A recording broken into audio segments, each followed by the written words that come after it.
Check out this cool beast. I've owned it for 27 years. Lost my license probably 3 times in it. I haven't driven it for 22 years. 440 big block, what a ripper. But it's not its turn yet. We're going to do the 900ss. This week, I'll take the heads out to Darrell at Rusty's Specialised Blasting. He will do his magic vapour blasting, and I can't wait to see how the heads come out. They're going to look mint. A few people have commented on the finish, and will it corrode? I don't think it will. I've seen a bike that was done about 8 years ago, and it looked like it was freshly done the week before. He basically just used a surface spray, like this style stuff. You spray it on.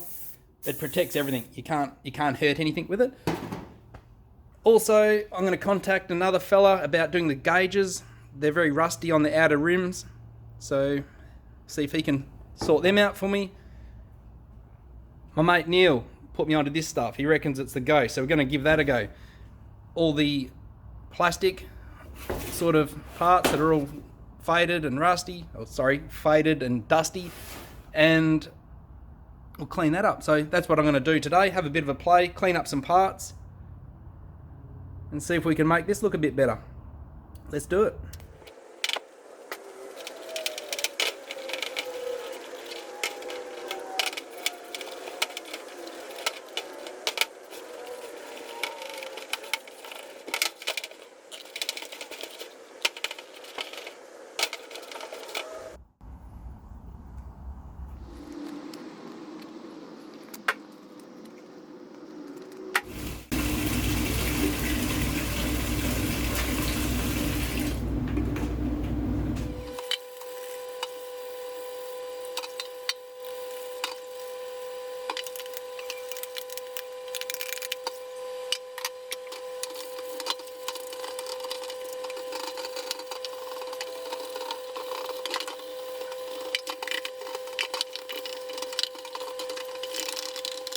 Thanks for helping, Kane.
That's come up pretty good. Looks like it's going to soak in nice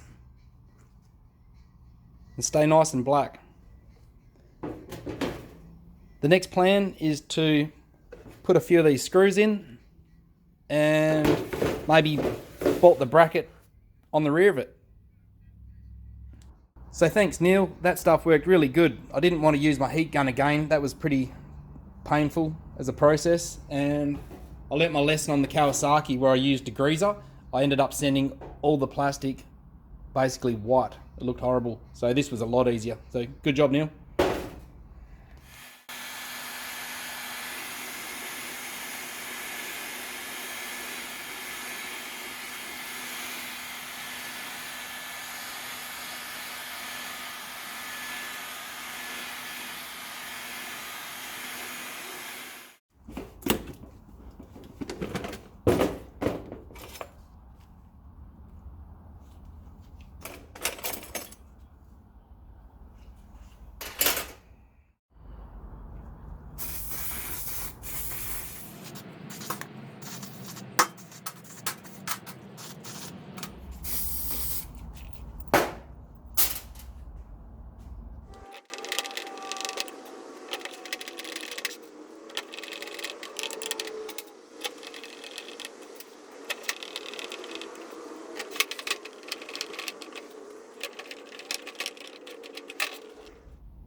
The bike looks pretty cool with the indicators and the tail light assembly back on.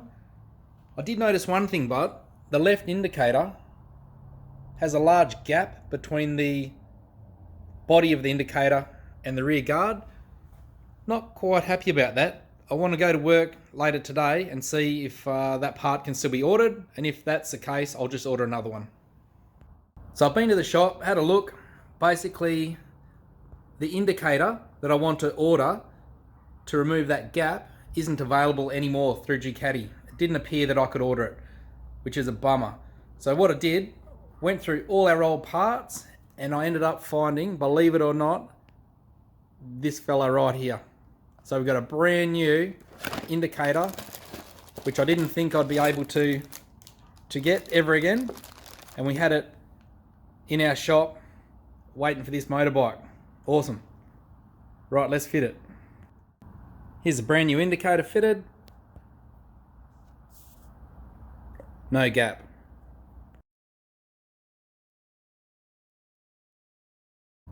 I spoke to a bloke today who reckons he might be able to paint these gauges.